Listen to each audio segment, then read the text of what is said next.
Hello, everyone, and welcome back to the Teacher's Desk, a podcast created for teachers, by teachers, a place where teachers from around the nation can talk about issues that we are concerned about. The thoughts and opinions expressed in this forum are solely those of the host and guests and do not reflect the thoughts and opinions of any of the school systems where we work for. Today we are talking about uh, returning to school, part two of four parts of returning to school virtually versus in person. And we are just so excited. We had a good talk the last time, talking from the teacher's perspective. So it is going to be good to get a parent's perspective in this video. I am Dr. Hope Kennard Wilson, and I have been teaching for over 20 years in various school systems in DC, Maryland, Virginia, and North Carolina. I am a parent of five. I have three college-age students. One graduated, two are in college still. I have a high school student and an elementary school student. So I'm definitely aware of the issues surrounding parents and how they feel about their kids going back to school. Lori? Yes. Hi. Okay. I am Lori Colden, and I have been teaching for over 20 years. I currently work in the state of Maryland, but I've worked in Virginia, DC, and New York City. My background in teaching is special ed, but I also teach an academic resource class now currently. And I am also a parent of two kids, one in elementary school and one is going to high school. So today's is a two-part or four-part series, okay? We have returning to school in the fall, and we're going to have our parents' view, like Dr. Hope said earlier. And I'm going to just go out there and just talk about my view first, if that's okay with everyone. I have, like I said, two kids and one that's going to high school. Matter of fact, that child is a child that has an underlying condition. And because of that, I was very concerned about going back to school in the fall. Matter of fact, I had made the decision with my husband that I would stay home and not have my kids go at all. My child in elementary school does not have an underlying condition, but I'm still kind of concerned about her because she's very touchy-feely. She likes to hug and touch. So that was also a concern of mine. So I'm kind of happy of the decision that our school system made as far as not going back the first semester. I don't know what's going to happen afterwards, but I'm kind of happy with that. So maybe you can share your point of view, Hope, because you said you have four. Yes, five. Five. Okay, I sorry. too, right, had already made the decision that the kids in K-12 were not going to return to school. And if the school system had not let us go virtually, that I was going to withdraw them and put them in an online school. I am still concerned about the college students, both of who are returning in the fall.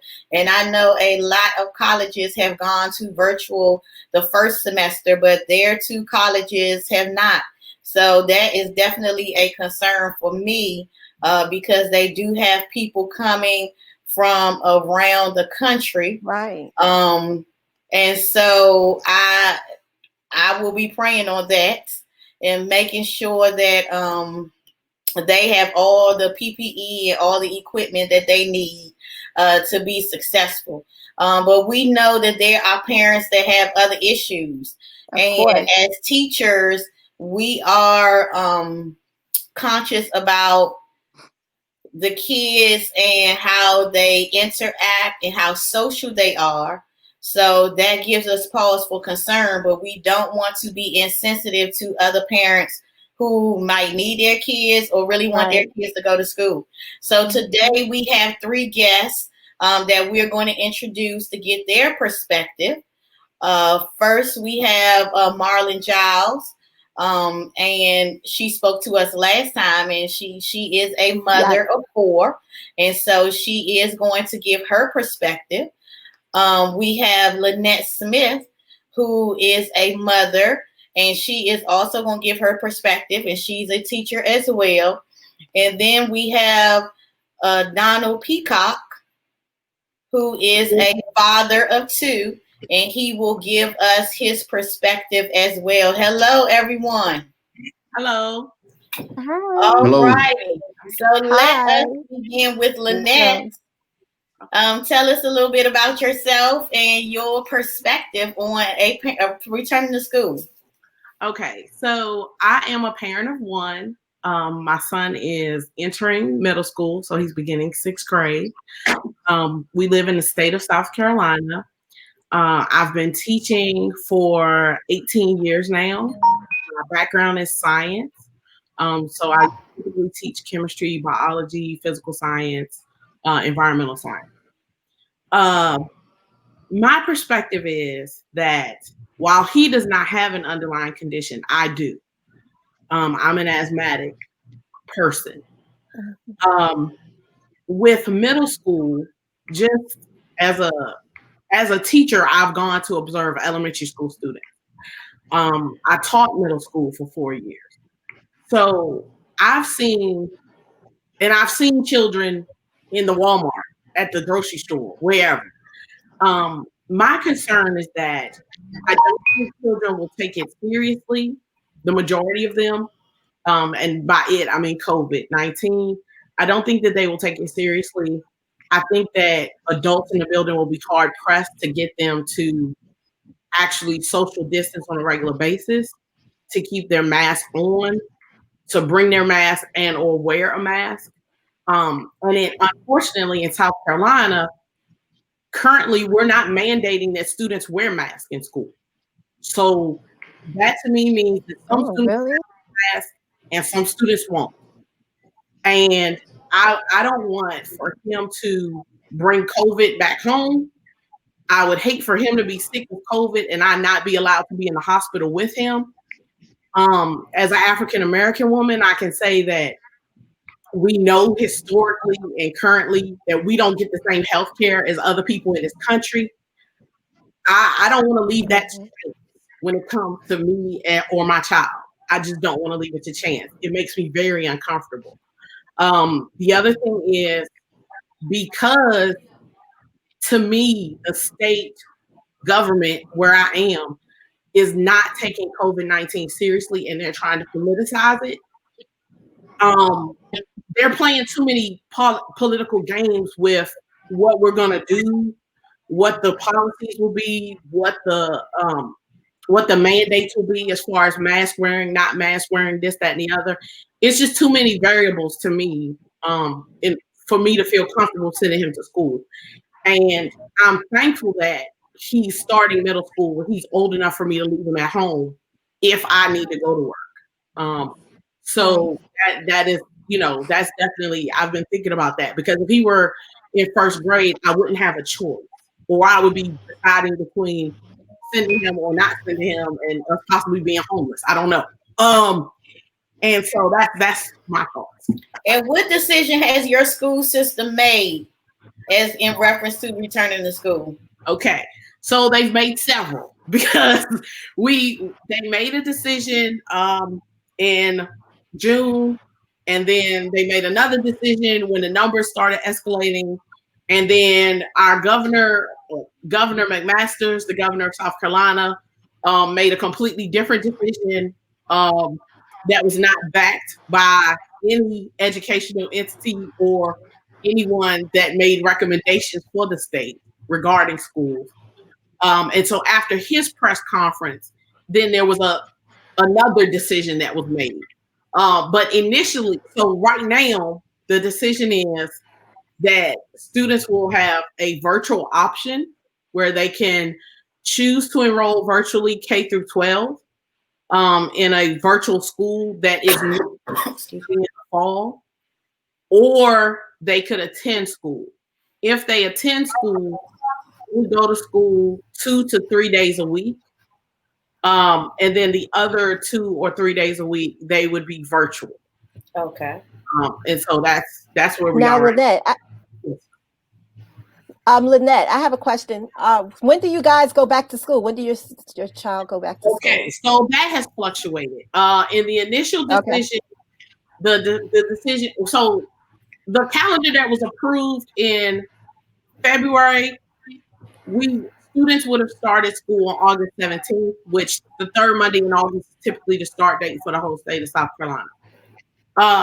Once we realized that we would need a different plan, and the CARES Act would provide some funding for LEAP days or additional days for students to fill in some academic gaps. Then they were like, "Oh, we need to go to school earlier," and so the decision was made that that students would start school on August 10th. Then, after the governor's press conference, and in which he suggested or mandated that school start September the 8th, then it was school districts going back to the drawing board and trying to come up with a new calendar.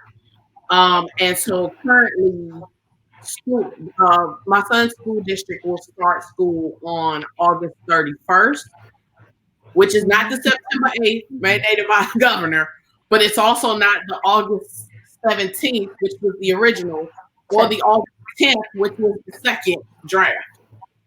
So, so all of the changes present issues for parents. Yeah. How do you plan appropriately when it's so many changes coming up, and as soon as you get something together, then they change it again? Yes. Exactly. So currently, Lori, I'm sorry, to answer your question, students will start school August 31st. Okay. August 31st. Okay. Yes. All right. Well, Donald, what about you? Can you share with us your perspective on going back to school, your sons?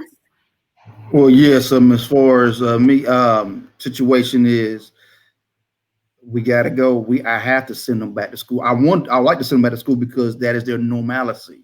They know from May to August, middle August, that's summer. Then middle August is time to go to school, and then they play their sports and things of that nature. So this throws a monkey wrench into things and things we have planned and want to do.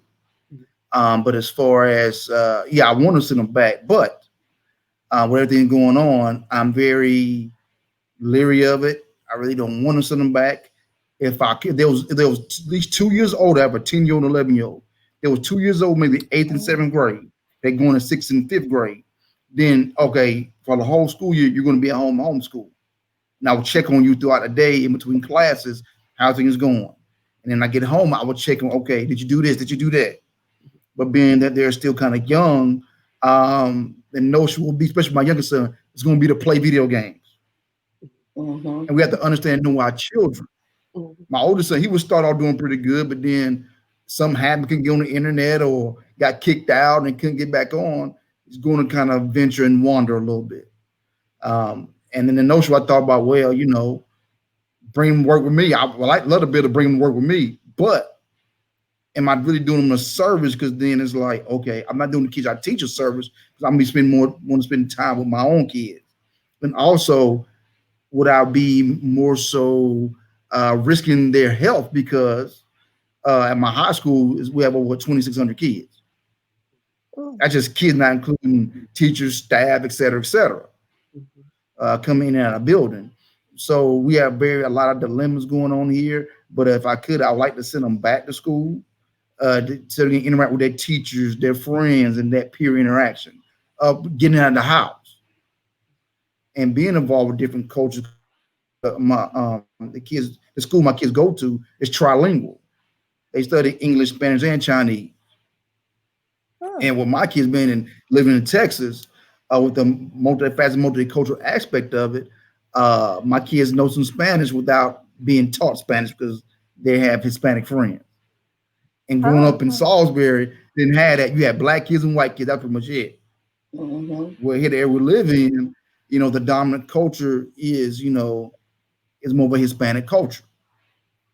And so I want that interaction with their peers to continue. So I would like to send them back, but I think it's too dangerous for anyone to go back. I don't think kids Well, should right go back. I now, don't think teachers should go back. right now, Donald, in But Texas, you said Texas. Yeah, you broke up I'm on me. I sorry. know in the Harris County area, a judge made a ruling saying you cannot do face-to-face teaching until September 6th, I believe. So Okay. between now and that time, there'll come another ruling saying if you can't go back, if it's going to hold up, or they'll push it back. I believe that it's going to be pushed back. I really don't see us going to school at all. This school year, 2020-2021 school year will be done all virtual. I believe that's going to happen because the corona cases are skyrocketing every day, new highs in contracting the disease and also in deaths. So the last thing the state needs is the one kid to go to school, get corona, and die, or a teacher, and that will shut the whole state down. So we have to look at things of that nature, and really let's err on the side of caution. That's what should be the consensus across this nation. But as we know, schools, districts, systems are political by nature.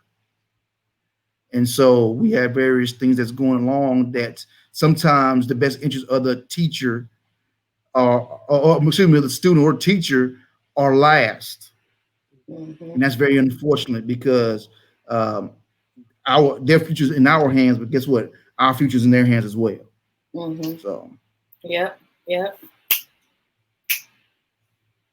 All right. Well, Marlon. Oh, I didn't say this. I guess I was about to say my credentials.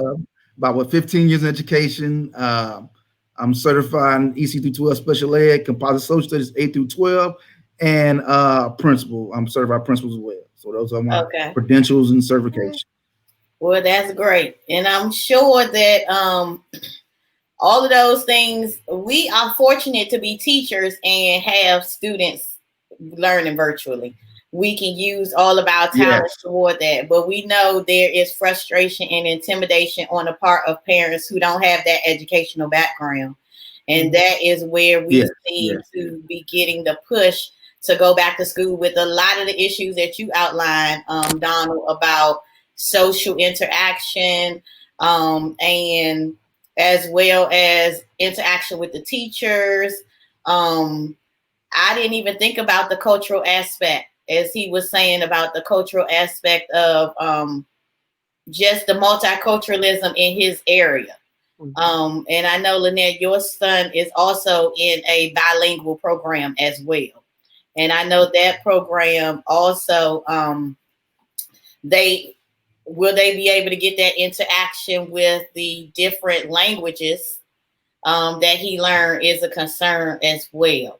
I'm going to allow Marlon to jump in to give her perspective.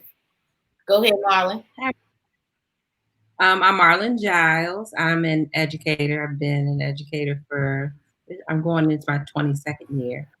I work in DC Public Schools. And I've been a principal, assistant principal, teacher. I'm currently an instructional coach. I have 4 children, a high school student, actually a rising senior. I have 2 5th graders, twins, who both have IEPs, and have a 4-year-old. So I have a spectrum of needs in my home, and I'm grateful for my teachers union, and I'm grateful for teachers unions because we're not going back until it's safe. And I'm grateful for like the CARE Act to have the option to say, okay, well, I'm not going to go back at all. But when I think about the needs of my children, my husband and I have made the decision to send the 4-year-old back to daycare. We would not, if we had the option, to send the senior or the 5th graders back.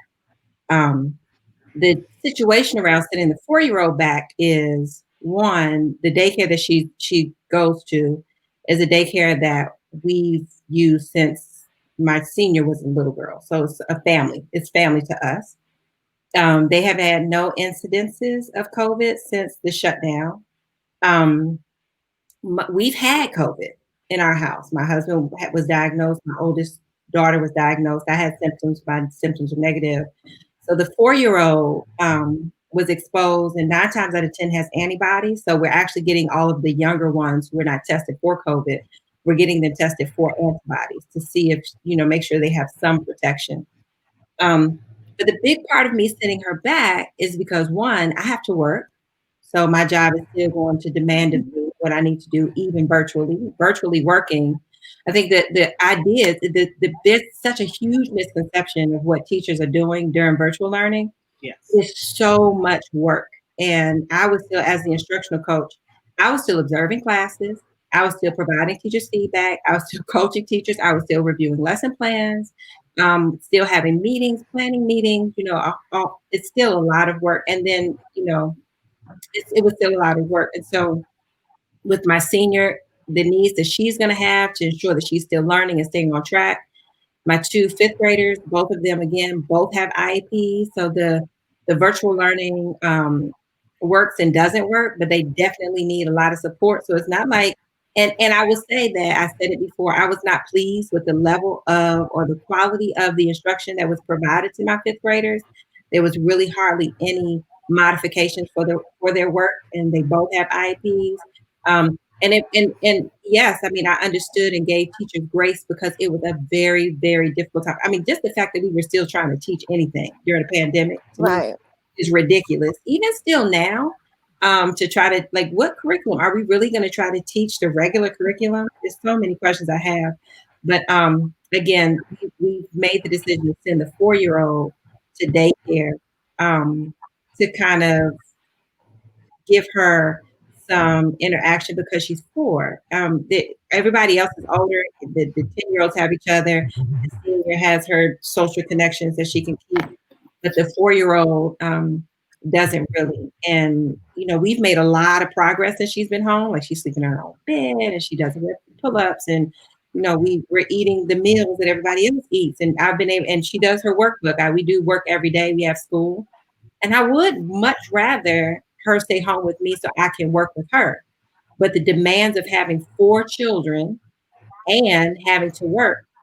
I mean, and y'all know that during breaks, I'm making lunch.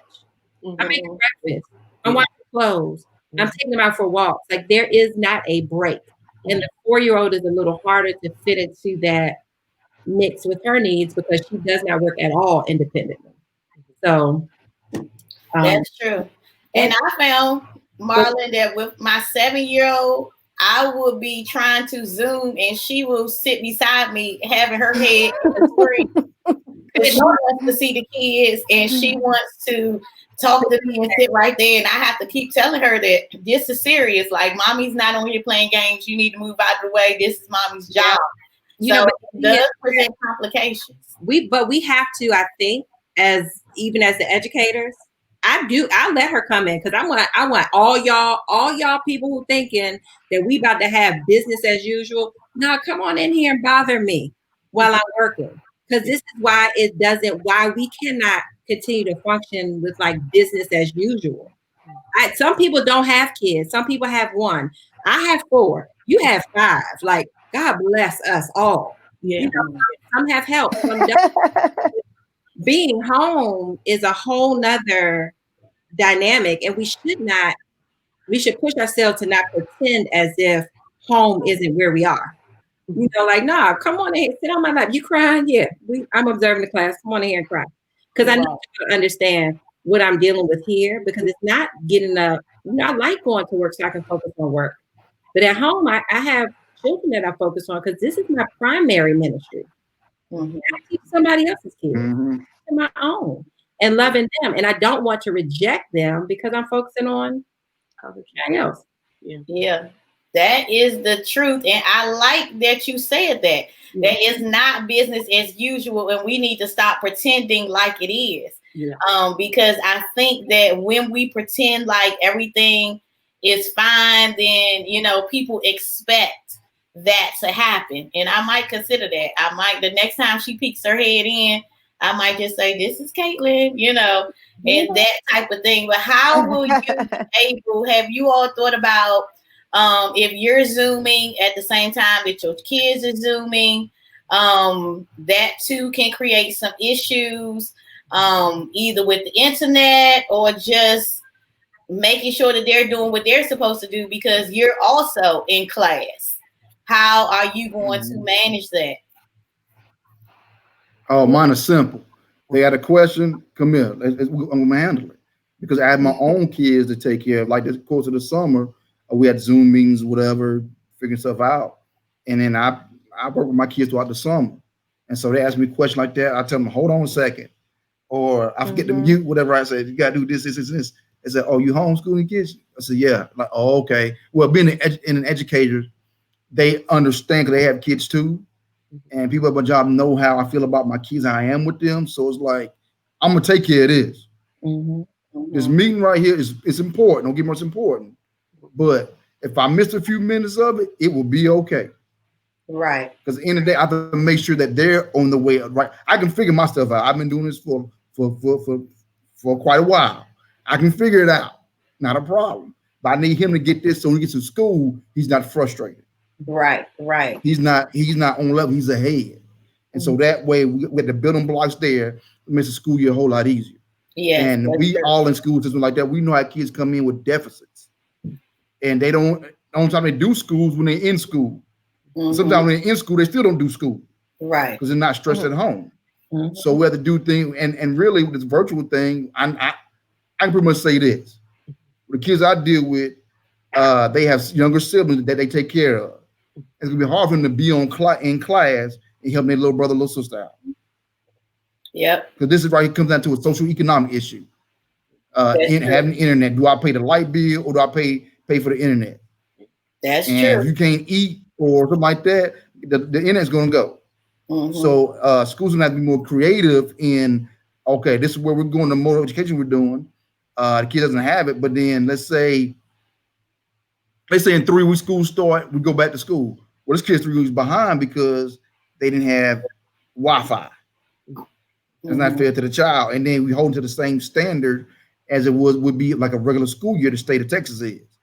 And so you have those various factors there is, what do we do? I say personally, we should scrap standardized testing, period. Testing, yes, but it shouldn't be the end all or be all. It should be a pre-test and a post-test to see where you at, to see how much growth you have. I mean, that would be the proper barometer or standard that should be issued. But as far as education has to adapt, has to change, has to evolve from it's being forced to evolve from brick and mortar to click and order. But there's still a need for brick and mortar. That's never going anywhere, and it should not go anywhere. So we have to be creative, innovative, in our approach to reaching the mass, even more so now, being that we're not in their face and doing it online. Right. So that's the task. How little Johnny, who can barely read and write, and he's in high school, how can I reach him now when he can't come to my class during lunch for lunch tutorials or what have you? What do we do now? Right. That in-person interaction is key. There's some things you get in class that you can't get online. Right. That's true. I've been having conversations with my principal already. Like, my priority are my own 4. And again, I talked about the CARE Act. I can take leave and still get paid. I don't know if I get full pay. I think it's 2/3 of my pay or something. So that I can focus on my own kids. I'm not going to let my job jump in and take over my home life. I mean, because right now, again, we're in a pandemic. It's a pandemic. It's not like a snowstorm, right? And we're home. It's a pandemic. It's a timing outside. You know what I mean? So I'm not going to just keep pushing like I would have before. I think you asked like, how are we managing like a Zoom call? I'm really, really considering the blessing in this as like, who better? I said it before, but I'm the one, I trust myself more than I trust any of my children's teachers, any of them at their current school to teach them better than me. I don't trust any of them to teach them better than I can. And so while they're home, take advantage of mommy. Like mommy does this. This is what mommy does. Like, that's what I really want to do. So I told my principal today, now that DC has made a decision on school, I need to find out what my kids' school schedule is. And then you and I, principal, we can discuss what my schedule is going to look like. Because if they're in class from 9 to 12, and I'm an instructional coach, so if they're in class from 9 to 12, I'm not going to be in nobody's class from 9 to 12. You can have me doing whatever else from 12 to 3, and I can make up my hours after that doing recorded observations or whatever.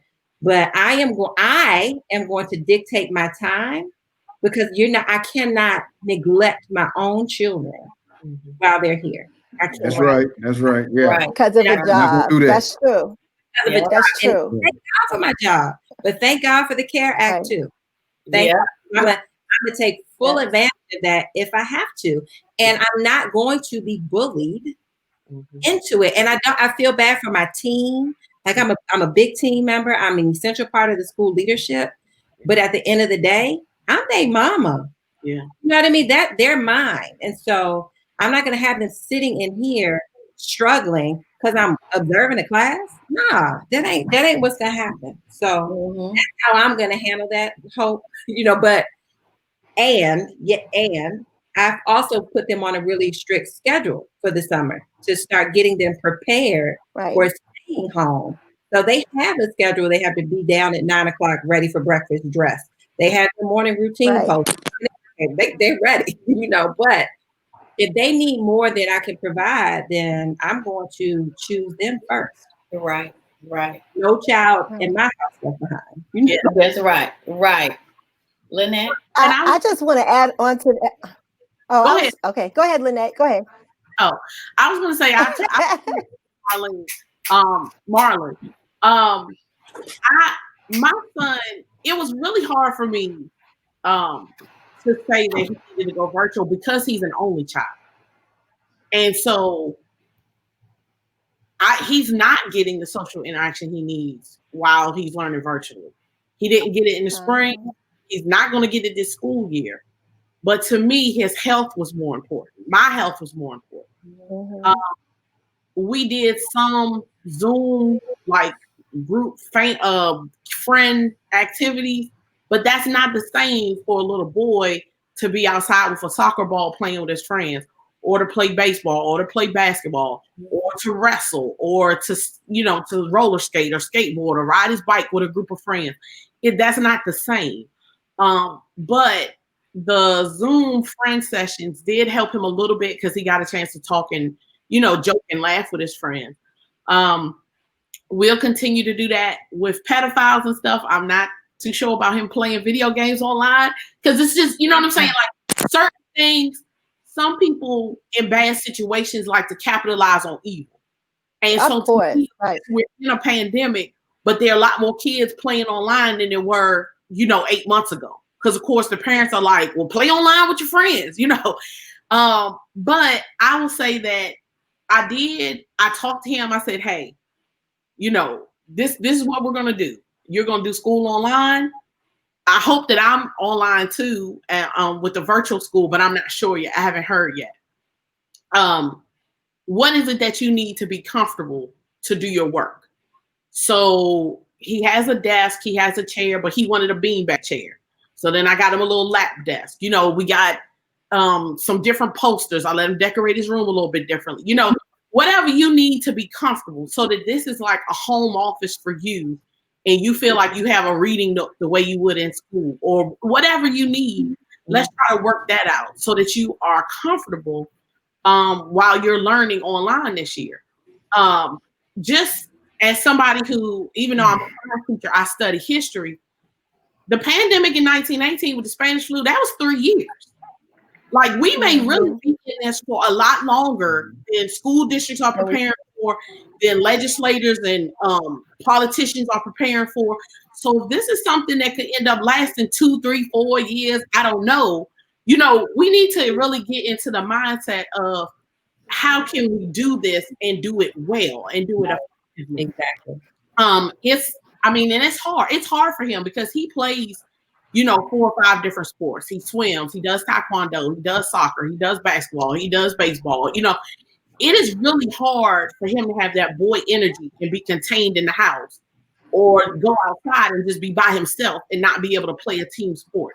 That has been horrible for him, especially as an only child.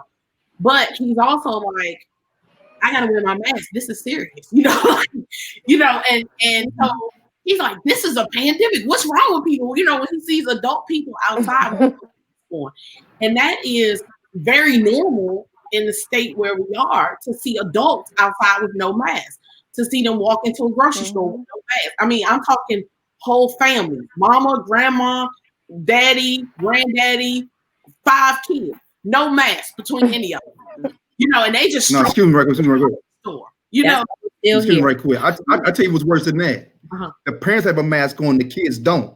I've seen that quite a few times. Now, I don't get that. How are you gonna protect yourself with your baby uncovered? Yeah. Or Right. up here That's like crazy to me. glasses. I've seen that. Yeah. Like sunglasses. Right. What we have to do though as parents, like during this time, is to figure out how we're going to work with each other to get our kids those opportunities. I mean, I have a friend who would come over, and our daughters would distance, socialize distance, with special, with all the precautions, and they would literally like just walk up and down the street, 6 feet apart from each other, and they both felt so much better just having that social opportunity. So trying to find the opportunities for the kids that are different, but that are safe. We go for walks every day. Like the part about that we have to think about as parents is our own kids' social, emotional well-being during this time. And in the spring, I think my home was falling into a depression. And so I had to say, no, this is why we're on a schedule. This is why we are here. And I'm an educator. So all of us are educators, and we have a huge toolbox share. But other parents, they may not. And I think that's the other part of what we have to do, is to consider what we're doing to support parents in helping their kids stay healthy and mentally ready for learning. That's right. That's right. Mentally ready. Lori, were you going to say something earlier? Well, I think everything was said pretty much, but I just wanted to add on to some of the things you all said. Marlon mentioned about the schedule. We also have a schedule in our home, which works pretty well. Not as organized as Marlon's though, because hers is like all on a chart and everything, but we kind of have a schedule of how everything should be done. I do have an advantage. My husband is also an educator, so we both are enforcing, making sure those schedules are being met, but also too, just doing those check-ins. So when you ask the question, Hope, about whether, what are we gonna do as far as with the Zoom, right now, my computer is lagging. That happens a lot during summer school. I work summer school because all of us would be on our computers doing work. And that's something that we probably do need to address later on in maybe a future show. But also too, just as far as getting the kids on board, as far as emotion, like you said, socially, emotionally, and just just doing those check-ins. I took breaks. What I did is when I was teaching my summer school classes, I would give the kids, no one told me, I would give them a 15-minute break here, a 5-minute break there. And during those breaks, I was checking in on my kids and making sure that they're doing what they're supposed to be doing. Or how you doing? You okay? You need anything? What you need? And making sure I'm taking care of my home, like Marlon said. So those are all, I think everyone pretty much gave good points. And I thank you all for your points. Yes, everyone definitely gave good points. And I think that we definitely need to put our homes first. And I think this is what it has been about. My child that's in elementary school is just going to the 2nd grade. So to me, even though I'm an educator, I'm secondary education, and it can be intimidating working with those foundational skills of learning to read and learning time. But I'm using YouTube and Google, and I'm singing songs, and I'm going back to the nursery rhymes and flashcards. I'm like going old school with everything. So in that instance, I feel like, well, her elementary school teachers are better equipped with the strategies that they need, the carpet time and this song and that song that they sing to help them with those things. So just having to really teach myself to go back. I mean, we can help a child add 2-digit numbers when they already know how to add. But if they don't know how to add, then we are back to those foundational skills that can be intimidating for parents. So as we wrap up, and we really thank you for your candid conversation, your point of view, everything was definitely on point. We are going to do a show for parents about setting your kids up for success, building on a lot of the things that you all have said that you already have your children doing, and what can parents do to better prepare their kids for virtual learning, as many school systems are going to that, and many school systems are giving parents a choice, and parents are choosing to have theirs virtually. I appreciate that just while we were recording, different one of us had kids coming in and out and seeing stuff and peeking in the door and walking around, because again, like Marlon said, it's not business as usual. When you are at home, your kids don't necessarily know those boundaries. It's their house. They should get to move around as they please, and we have to remember that as we help our kids through this time, this trying time, to give them a sense of peace as well. We thank you so much for being with us today. This was a great conversation, and we look forward to adding you in the future and some future conversations. Anybody have any last words? Thank you. Thank you. Thank you. Y'all have a good evening. Thank you. And to our viewers, we need to let our viewers know to like us on Facebook and follow our page. Yes, thank you. And so you can be aware when our new podcasts come out, new conversations. We appreciate the comments. Please continue to leave the comments. That gives healthy discussions and gives us things to build on as we move into planning for our future shows. So please like our page and follow us on Facebook. Have a good evening. Bye. Bye. Be blessed, everybody.